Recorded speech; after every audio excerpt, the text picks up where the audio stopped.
Guru P3K yang masih anyar dilantik Oktober liwat ditemukan tewas dengan keadaan tidak wajar.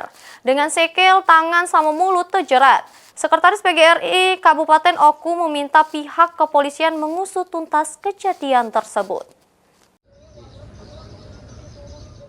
Saidatul Fitria, seorang guru P3K penuh waktu yang mengajar di SMP Negeri 46 Oku ditemukan tewas di Jerukos, Dusun 4, Desa Sukapindah, di Kecamatan Kedaton, Peninjuan Raya, Kabupaten Oku.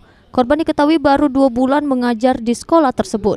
Berawal dari sepeda motornya masih terparkir di Jabo, yang mana hal tersebut membuat kecurigaan.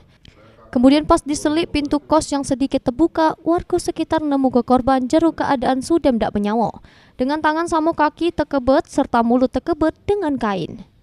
Sekretaris PGRI Oku, Datun, mengecam kejadian sadis tersebut. Pihaknya meminta kepolisian untuk mengusut tuntas kejadian ini.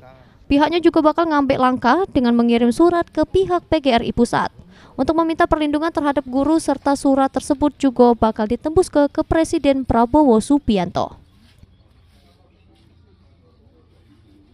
Sikap kami dari PGRI dengan adanya peristiwa ini, yang pertama sangat berduka.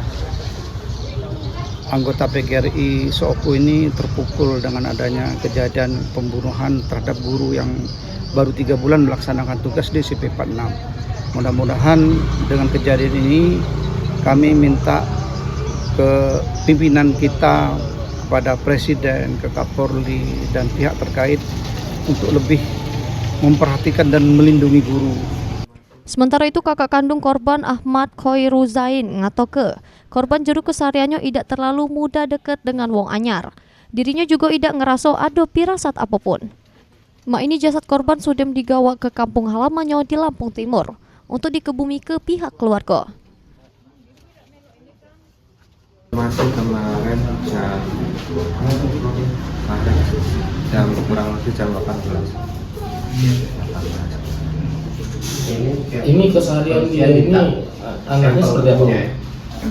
Kalau biasa aja, kalau nggak ada, kayaknya dia kan kalau sama orang baru itu kan nggak terlalu dekat gitu. Sama orang baru nggak terlalu dekat. Agak susah. Sebelumnya ada firasat apa? Nggak ada, kami karena udah 2 bulan kan di sini. Dia udah 2 bulan sih. Ya. Hasil pemeriksaan visum, korban mengalami luka memar di paha sebelah kanan, memar di kening sebelah kanan, memar di pergelangan kaki, samu tangan kiri kanan akibat jeratan kain. Luka di bawah kuping kanan serta bengkak di bagian mulut akibat jeratan kain. Yunin Yuniki, PAL TV.